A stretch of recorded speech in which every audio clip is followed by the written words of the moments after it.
now the rate is, of course, $65 per ton. The rate is scheduled to increase in steady increments to $170 per ton by 2030.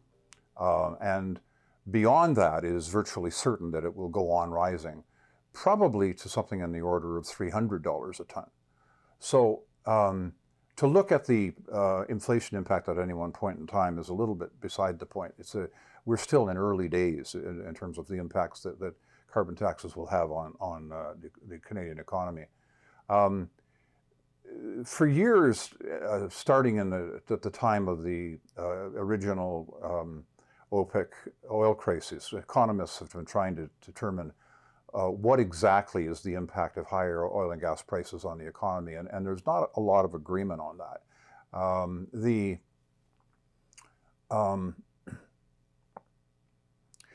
I think if there's a rule of thumb, it tends to be that energy costs can contribute up to 10% of the cost of living, or 10%, if you will, of the marginal changes that occur. But that number goes up or down depending upon the share that oil and gas represent of the total energy supply in the world. Certainly you can say with some confidence that much higher oil and gas prices tend to affect the prices of anything that you have to transport in the Canadian economy. Whether it's people or goods, the cost of those items will increase significantly if the cost of energy increases.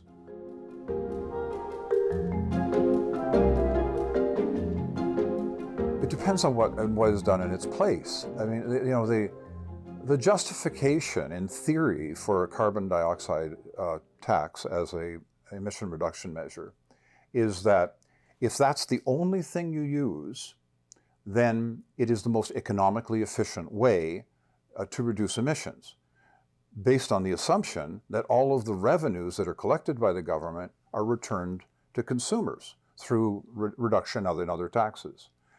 And that you don't layer on a whole host of regulations and subsidies and other programs. That's not at all what the government of Canada has done. The current Canadian carbon tax system bears no relationship to the theoretical ideal. It is far from being revenue neutral. I mean, we don't return to Canadians the amounts that are collected. The rates that are set bear no relationship to the costs or impacts on the climate. And we don't take into account the anti-competitive effects that it has upon the industries that are very much involved in international trade. So if you did away with a carbon tax, but you continued with all of the other measures, you wouldn't improve the situation at all. You have to depart fundamentally from the current approach of very heavy-handed intervention in the marketplace to reduce greenhouse gas emissions.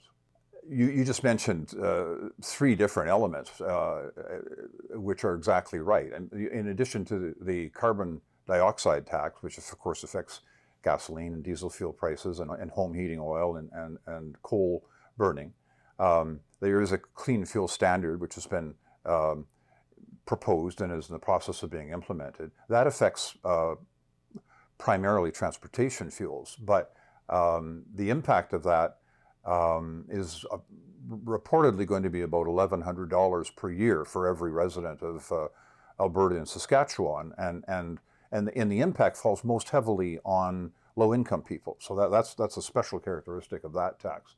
And then the governments of the provinces, generally speaking, have not reduced their excise taxes. The federal government excise tax on gasoline and diesel oil is now about 10 cents per liter, but the federal government has committed to the provinces that it will turn that money, the results of that, all over to the municipalities so that they can pay for additions to public transit. So that's not going to go away. And finally, as you said, I mean, you have the the HST, which is a tax on a tax, and therefore multiplies the effects of all of this. They're all done in the context of, or not all, but almost all done in the context of reducing greenhouse gas emissions from transportation, and specifically from light-duty vehicles. But you have at least 15 other measures that are designed to reduce vehicle use, improve vehicle fuel efficiency, or change the fuels that vehicles use, all of which are layered on top of the carbon tax. So what that means from a policy perspective is it's almost impossible to determine what the incremental effect of each measure is. Nobody can say, okay, we can say with that tax we're having this result. We don't know. But what governments do is they keep adding more taxes on top of that. Not more taxes, more measures. It makes it very hard from the perspective of an energy economist like me, or from the perspective of someone who generally wants to understand climate policy, to know what should be done, what should be added, what should be subtracted.